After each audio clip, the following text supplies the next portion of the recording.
On this computer. All right, we are recording. Roland, take it away. Well, this is so much fun. We have with us Mark from Saber Martial Arts Foundation again, and it's Ryan and Roland here from Saber Light Nights in Charlottesville, Virginia. Please come join us if you happen to be in the Charlottesville area and come fight with us. We would love to have you contact us. We love to fight people. It's what we do. And then we can go out and have food afterwards and drink and just have a blast. Right, that's the good thing about vaccines. Now we can do all that shit again. Yes, exactly right. So yeah, so this is going to be a little bit longer one. There was quite a few people at our fights. It was last night actually that these took place, and we had how many were there? Something like, I mean, it was 10 fighters, I think. 10 fighters. So, and that's just us hanging out. We got to see Mike Lemley and Mike Sprague come out. We got to see Christy, who comes up from Hampton, Vince, who comes from Richmond. Really some great fighters, and so this is really, really going to be really nice. You get the full spread of Saberlight Nighters. I'm pretty excited. Me versus Sprague right out of the gate.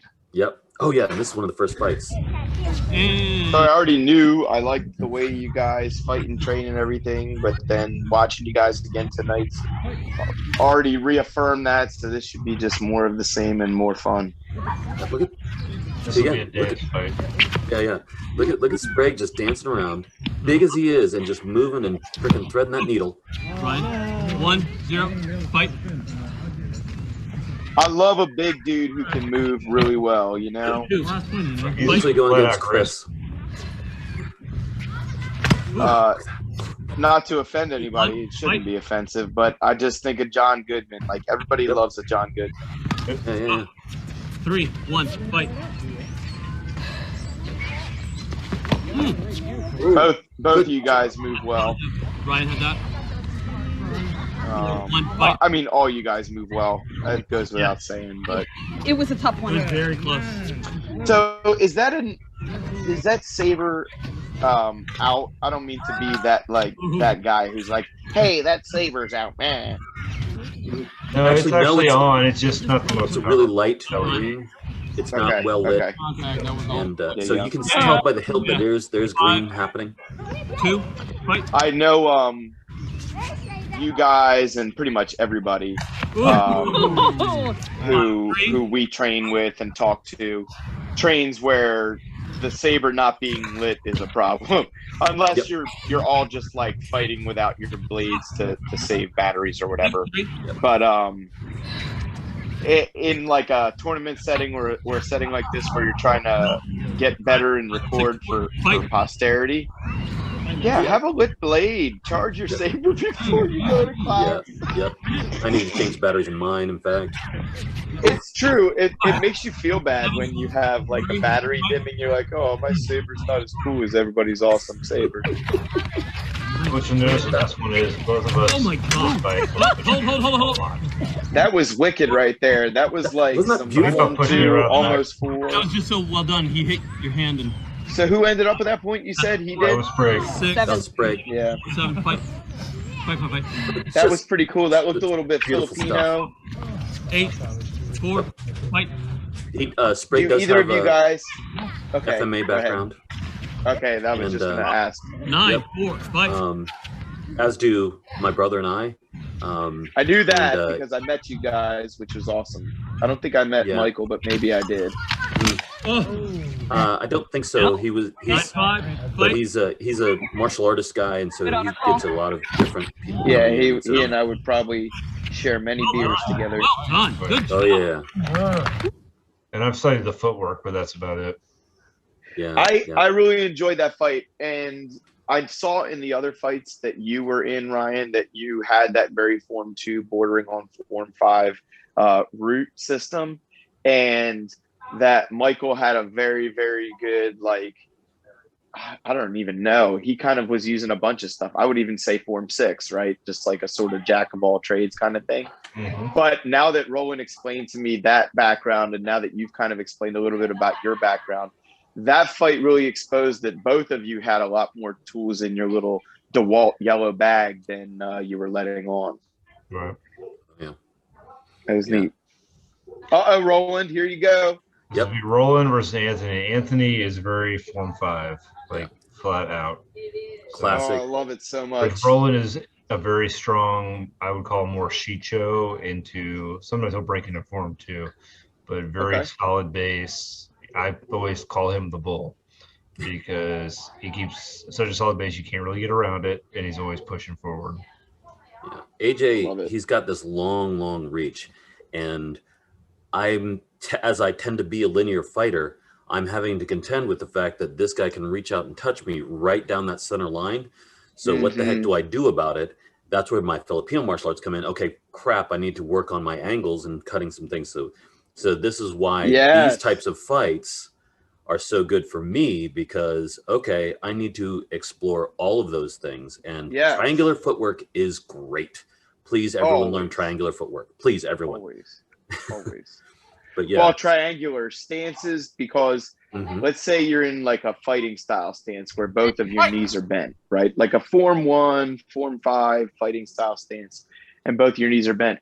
Well, if you were to stick lines in certain places in your imagination, you'd have a couple of triangles, maybe 3 triangles put together in the middle of that stance. You wouldn't just have this sort of rectangular shape. Yeah. Then your forward or your backward stance, that's obviously triangular in its structure. So triangles are all over martial arts, but so are circles. And they're kind of opposing forces that also, if you can control them both, you know, you're working the Avatar swag now. Yes. Yep. You know? Truly. Yep. All right, let's hit it. Yeah. Sorry, your show. I just totally took over my bad. Fine. Oh, see there? One. AJ freaking just fight. Mr. Fantastic me. Just reach out and touch. AJ. Is that what you call him, Anthony? You call him AJ? Yeah. Okay. Oh, he's got the sound card in there too. Brave man fighting with a sound card. Ready, 3-1. Ready, fight. Break. See, now his Form 2 seems to resemble mine a little bit. Fighters ready. Which is interesting because I'm about a third of his height. Everyone is. Everyone is a third of his height. Ready. 3-all. Fighters ready. Yeah, my eyes and nose and face are an embarrassing height on his body type. Yep. Ready. 4, 3, AJ, ready. Well done. Fighters ready. Fight. Man, Roland, ready. You're looking good though, dude. You move good. I gotta say. 3. Fighters ready. For an old guy, well, I'm sorry. Gotta fix my grammar. No, that's fine. Ready.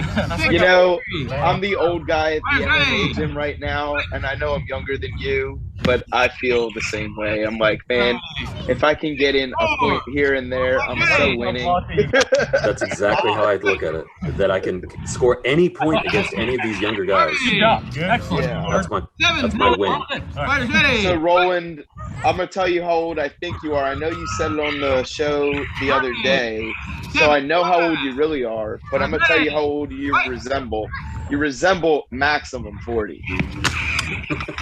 Thank you for that. Okay, maximum 40. Now I'm over 30. I'm 33, and I feel like a rickety, rusty mess when I fight these days. Yeah. But you're a respectable 40 fighting. I would say younger.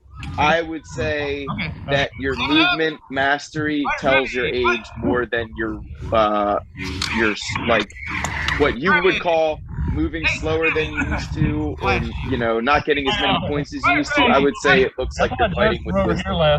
Yeah.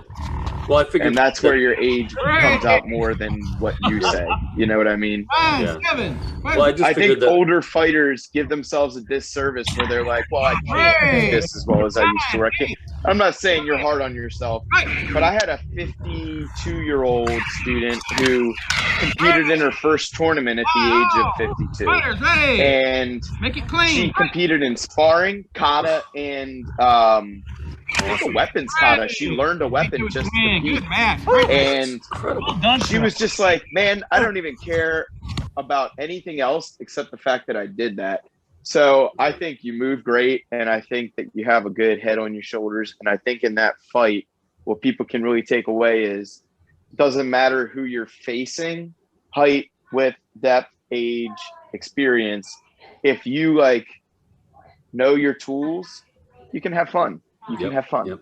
And I just figured that my Mr. Fantastic Doctor Strange hairline would, show this. My wife told me today that I was officially salt and pepper, so I can't talk smack on all that. I can't talk smack.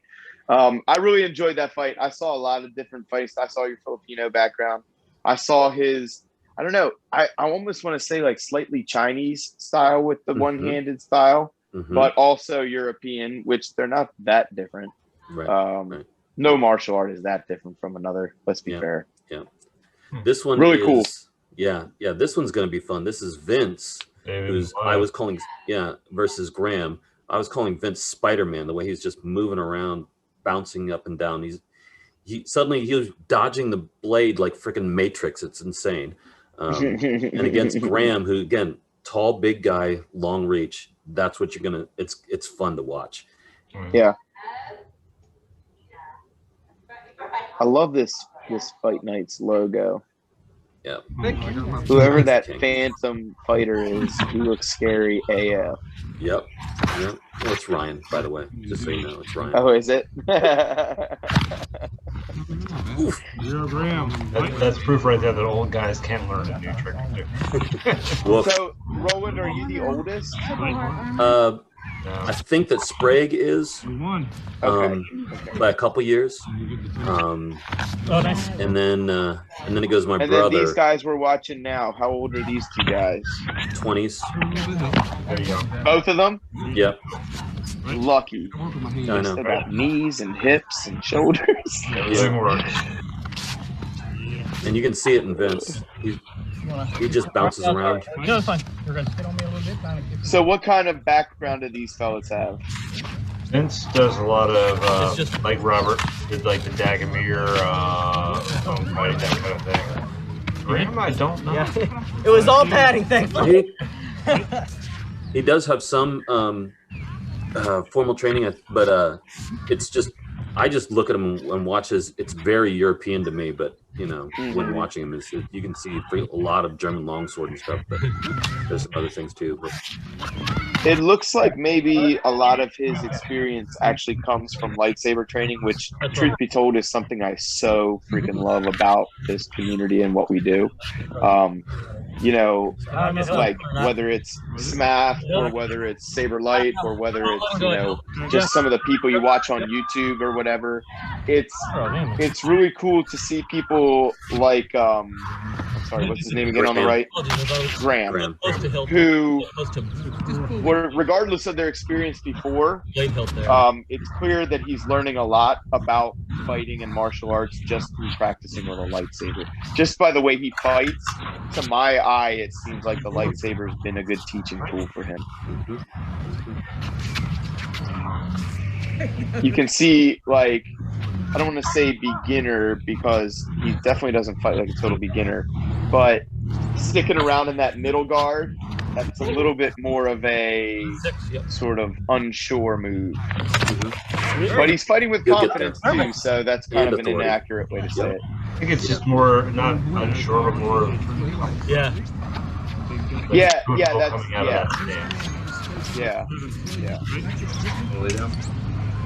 definitely good Form 1 base, definitely good attention to detail in the fight from both guys. And would you say Vince is Form 1 mainly, or is he a little more 2, 4? I would say Vince is more 2. He kind of just drops from 1 to 2 back and forth. Yeah. And he had I've seen him grip the saber both ways. Good job. He had the honor of fighting a 6'7" person in our tournament, James Rucker, and actually beat him, which was, everybody was very surprised. Vince is an excellent fighter. Yeah, he's again, he's another one that's, what is he, 5'4", 5'5"? Short, yeah. And so going against the 6'7" gentleman that was Goliath was really, really great to see. It was a cool fight to watch. Cool. Yeah, so we haven't seen Mike. we haven't seen Mike yet. Yeah. Correct. So Lemley versus Sprague. And the fun thing about this is it's Lord of the Rings versus Lord of the Rings. Yes. Yes. So Sprague has the Sauron mask, whereas Lemley has the white hand of the orc. Iroquois. Sauron. Yeah. Oh, I love you nerds so much. Right. Yeah, wait till you see this. This is so good. And again, they're very similar body types. They're both big, strong, grounded for Earth style, you know. Yeah.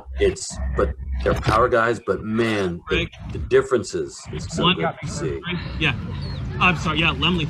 Sorry, my fault. Lemley. 1. Sprague. 3. Fight.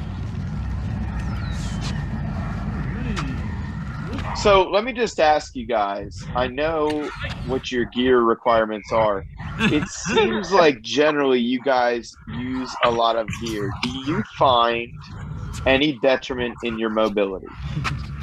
There are times. When I wear my lacrosse gear, like you saw in these fights, yes, I can go high. When I'm wearing my fencing jacket, the HEMA jacket, I can go wherever I need to go, but it's freaking hot. So. Yeah, but sometimes cotton is like the best armor. I asked that because I know like armor is a hot topic, and I honestly I don't care what anybody chooses to do. You wear whatever you want. But I generally wear a minimal amount of armor just because I need all the mobility I can get. But I know that you guys don't necessarily require all this armor all the time. So that's why I was asking kind of what do you like to wear? Why are you choosing to wear so much like armor? And do you think sometimes it's a bad thing and sometimes it's a good thing? Or do you think it's always a good or bad thing? Well, I know slows you down. Yeah. I know like the shins things. They're really. I enjoy the fact that they protect me from being whacked in my leg. By the way, thank you, Ryan, for that bruise.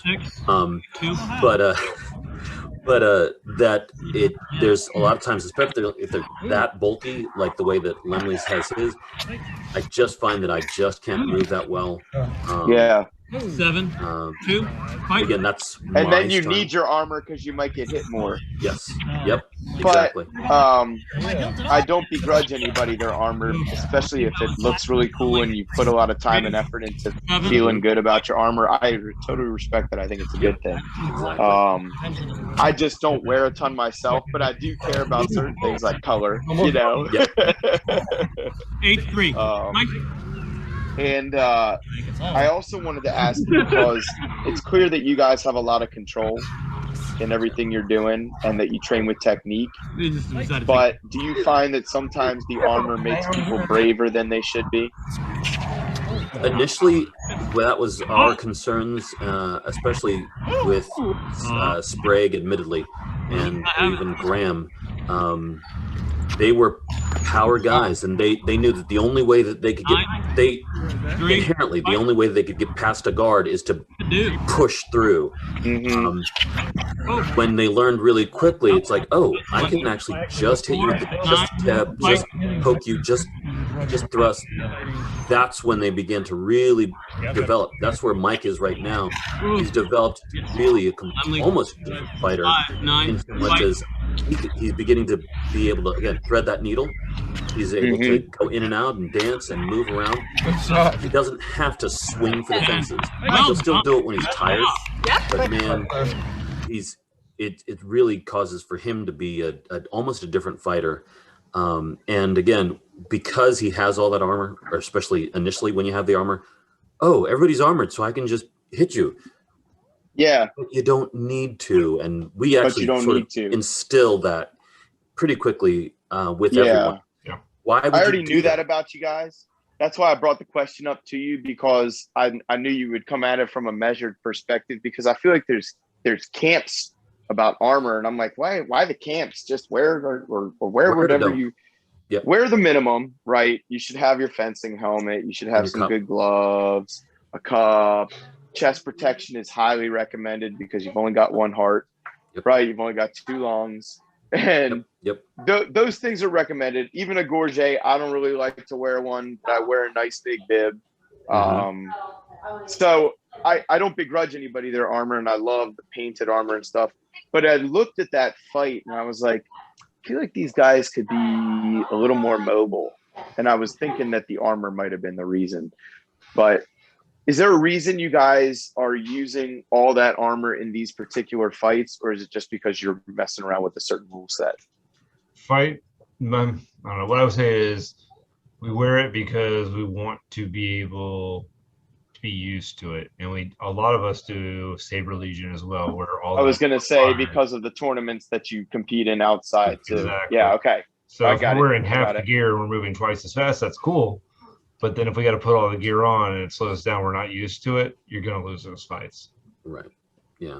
So, yeah. Because Saber Light Knights only has less restrictions, say, than TSL, we do fight with the more quote-unquote restrictive gear, so that when we do fight, we can fight with exactly what we need to get it and know that this is how I'm going to move in the fight, in the tournament, with my gear on. This is how I'm going to move. Learn to move around it. Learn to, I get that. Yeah. I get that. I totally get that. And when I wear a little bit extra gear, maybe elbow pads or forearm guards or something like that, it's for that reason. And I think that's important for people to hear from you, is like training for a situation is never a bad thing. Yep. All right, cool. What do we got? Love it. Christy versus Vince. Yeah. So Christy First female on the docket. Yeah, she's fairly new. Christy the TSL fighter I was talking about before, or no? No. That's Zamora, I believe. Okay. And Christy, she's fairly new. Actually, Vince is too, but he has more of that sort of, again, Dagomir and all the rest of that. So he's had a fighting background. Christy is fairly new to any of the martial arts. She will admittedly say she's not done a lot of this sort of fighting stuff. And so you put a blade in her hand and she's now beginning to go, oh, I can poke you and it's okay. And she's really learning a lot, and it's really fun to watch her develop. This is a good fight too, if I remember correctly. Her versus Vince, really nice. I love it. Let's do it. You'll begin to watch to see how she develops. And I think female fighters in saber fighting is really, really cool, and it's a hot topic again, like the armor with camps forming about should they be separate, should they be not. And I know, I don't think they should be separate. My first tournament, I got knocked out of the tournament by a girl. Just saying. I know that I have to. I know that I don't personally think they need to be separate, because the lightsaber in and of itself is a pretty equalizing weapon. It's a very, very common ground to start from. And it doesn't really matter if you're faster, stronger, more manly, more womanly. Like, it's just a lightsaber. Well, he knows that that's and so long as you're protected gear-wise, I don't care. Yeah, that's it too. Like, both women and men have to protect certain things very seriously. Yeah. So with the people who think that there should be female divisions and male divisions, what would you say is a positive to that then? What can I do to figure that out? Positive and again, that's male division? Yeah, for separate divisions. One step, two. Would you say there's some positives to that, or are you having a hard time? The only positive I would say was having like a men's version and a women's version is fine. We're all doing this really, really good. You can have a women's champion, you can have a men's champion, but then I still think they need to be mixed together to have a champion. I don't know that the men is necessarily going to beat women, other than, of course, there is height issue. Guys tend to be a little bit taller, so they're going to have more reach in general. In general, out there, which it wouldn't matter. But this is what this is, and this is why we laugh about it. And that's almost all the girls I've ever dated, including my wife, have all been taller than me. So I don't really know what that thing you're talking about is like. But see, this is the thing: is she's learning to begin to go around the fact that somebody who, especially she does fight longer, taller people, so she's learning to go around the fact that okay, he's going to have more reach. What do I do about that? She's fighting somebody who's about her same size here with Vince. So, but it's really fun to watch how she learns and how she figures these out mid-fight. It's great. I was noticing that she's kind of like, again, if we're arguing against the separation, or not arguing, just talking about it. Yeah. Schools of thought. She was kind of pushing him around a little bit, you know? Yep. She definitely wasn't like not able to hang. You're right. So if you watch our videos in the past too, all the girls are fierce. So you've got for sure. You've got my wife Jenna. Jenna never backs up. You got Zamara, who is the epitome of fierce. She never backs up. She will persist. That's the thing about Zamora. When she's coming in and she's got bang, and it's like, dude, you better be ready with as many riposts as she will bring to you, because she will just boom, boom, boom, boom, boom. But none of these girls ever back up, and that's what was specifically I train, of course, my wife quite a bit, Jenna. And I'm like, sometimes just take that step back, let them swing past you, and then come in and tap them. She just wants to drive them right up the. Yeah. Yep. Push them right out of the ring. Yeah. It's interesting. Awesome. When they're confident about something, they can accomplish quite a bit. Oh, yeah. Yep. Love seeing it. Let's see. This is good. What do we got? This will be another Mike good Lemley versus Graham. Hard hitting. Big, long, strong guys. Yeah. I hate them. Don't put me in a hole. So when do you guys usually fight? How often? Fight once a week here, and I do a couple yeah. I got a couple of them because you were thinking. That's good. That's really good. It's nice to hear that people are back in action. I was blessed during the whole COVID thing that my farmhand was at Toronto. He's one of our better players. Connecticut. So he was my farmhand. Yeah, I do not suggest dual wielding it. My brother there you go. with us, so he was I punched it again. I was using Ryan's little golden sabers and they're so freaking light that I just do it. It's swinging like crazy. See, Graham's really measuring Lemley. Whichever one, sometimes when they get their knees,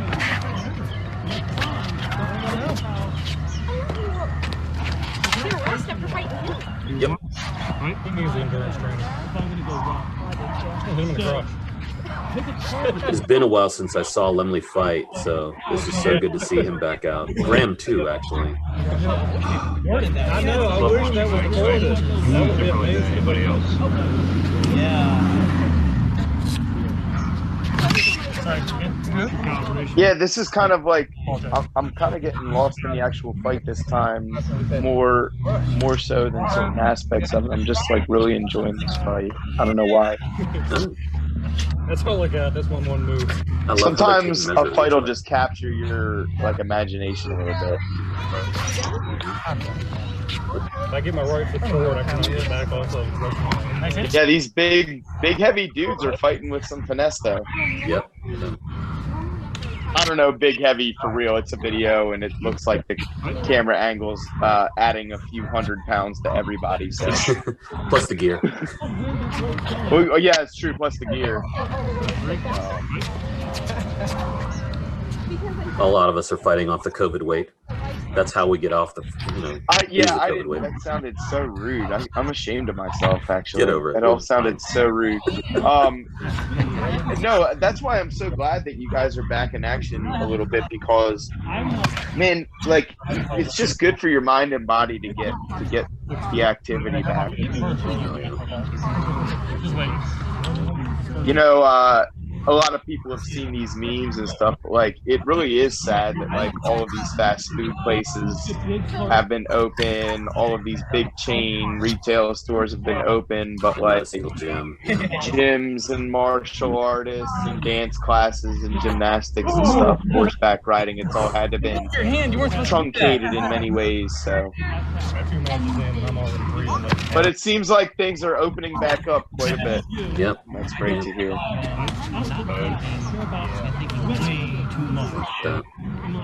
So I'm pretty stoked on your guys' tournament. I'm definitely going to be tuning in, and I'm definitely going to try and send people your way. I've been advertising on SMAF. So. Good.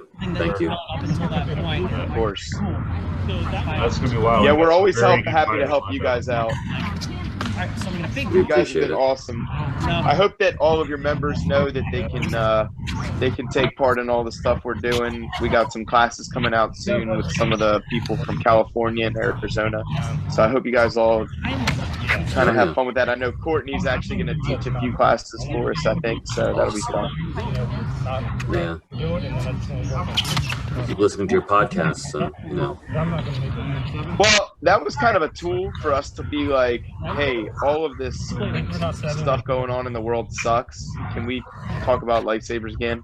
Exactly. And I have another friend who has a Star Wars podcast. Shout out to Rogue Squadron podcast. I think now it's called Mad Motivator Podcast.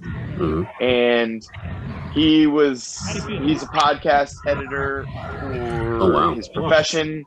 And he was like, listen, man, I'd really like to help you guys out. If you record it and edit it and upload it, we'll help you get it out there to the world. So cool.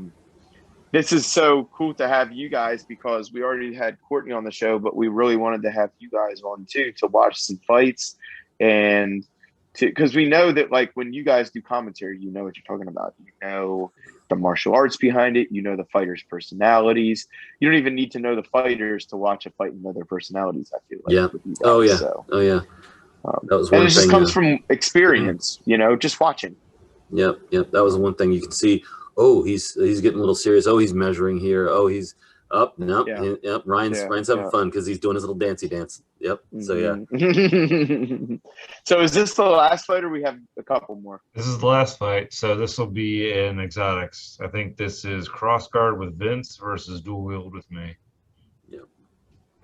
So you guys are switching up the weapons that you used in the previous exotics fight we saw? Mm-hmm. Correct. Awesome. So are those the two types of exotics you like to train in the most, or you kind of bop around with all of them? My best exotic, if we're talking about Saber Legion, is a pike. I played lacrosse for 20 plus years. So you put a pike in my hand, it's just a lacrosse stick, and I know how to hit you with That's fair. So I love that kind of thing. I've been working harder though, learning the dual wield, learning the cross guard, because that's not really what doesn't come natural to me. I tried the saber. I'm really not good at the double saber or staff. That just doesn't work for me. It's tough. It's one of the toughest ones by far. Yeah. Saber staff is just almost insane for me. Again, because I do have the Filipino martial arts background, so double sticks are where my heart's at. And so that's why I love that. But just because this is, okay, I'm trying to learn how to use a saber and use the saber in the way that it should be used. Okay, so that's why I tend to be sort of a single sword, dual sword kind of a guy. I'll mix it up with a pike, handed one. If you hand me one, I'll see what I can do. And but it's not really my wheelhouse, even though I love picking up anything. Let's play with anything. What have you got? So, well, double bladed and reverse grip are kind of in the same camp, where it's like, you know, you're intentionally handicapping yourself, and once you kind of understand that, you might be able to have some success with it, but you should expect to work hard and lose all. Know your weaknesses so that you can begin to understand your strengths. Yeah. Okay, I'm excited. So, Ryan, you said you're the one who's using two sabers this time, correct? Correct. He's stretching. He's working out his forearms. If he sees my... Does Vince have some experience with a cross-guard weapon? He's not understanding. I wouldn't think so. I thought he was, but he may with Dagamir. Yeah, sure. Oh. So how long are the blades you're each using here? He's got 36 out emitter. I've got 32. Hit it hard. Right there. Do it again. So is that 30 from the emitter, or do you have a little more blade retention on those sabers? He's got 32 from the emitter on mine. He's got 36 from the emitter. Oh, from the emitter. Okay. He was behind you. Sorry. What happens when I bring it in? Go. I need to adjust the way I talk about measurements, because usually with blades I talk about them as if I'm buying the blade, which is the overall length of the blade, but I need to switch it to tournament language, which is from the emitter usually. You're gonna come to my outside. Do it. Feet faster. Oh, I almost did something. Yeah, of course that would fit me. What did you do before? No, man. I would say that you're sort of, I don't want to say totally defensive, but you're waiting for your counters really well, and you've got really good control of both sides of the circle in front of you, you know? We have this term in Kenpo called the outer rim. It's not exclusive to Kenpo, but it refers to that eggshell of defense that kind of surrounds your body from your hairline area to your knees that you need to protect, right? And like if you just draw an egg around your body, right? So it looks like you're controlling both halves of that egg pretty well with your blades. You totally baited me in my last hit, though. Yeah, well, you know, win some, lose some. Win some, lose some. I like your color combinations too, if I'm just going to be vain about it. Look at that. That was so well done. Good job, Ryan. Yeah, very good. You're definitely smart, man. You got smart action. I don't know if that was your best move, but it was fun looking. See, that's why Vince is so dangerous. He's quick. And even just a small one. This is a very fun fight. You guys are clearly having a good time too. Nice. 1, 2, bang. Very cool. There you go. We just talking about like angles and straight things and circulars and being opposing, and that's exactly what you just did. Circular parry, straight thrust, boom, sword and shield right there. Or dagger and rapier right there. I learned from Tripp and what I learned from Courtney all in one movement. Yep. That was really awesome. That was the last point too, man. Yep. Way to go out in style, mic dropping it. Yep, exactly. So yeah, so that's guys, what this we is do. Awesome. So much fun. Thank you so much. Good. I'm glad that you enjoyed it. So please, everybody, go look at SMAF's website, Saber Martial Arts. SaberMartialArts.life. Nice. See? And come on out, visit Saber Light Nights. We're on all the socials as well. And come on out to Charlottesville. Visit us. Enjoy our tournament that's going to be coming up very soon. And I can vouch for that. If you're in Virginia, go check them out. Yep. They're awesome people. Awesome people. Yep. Nice. Well, thank you guys very much. And thank you. Awesome. You guys done recording? Thank you so much. Oh, it's so nice to talk to people.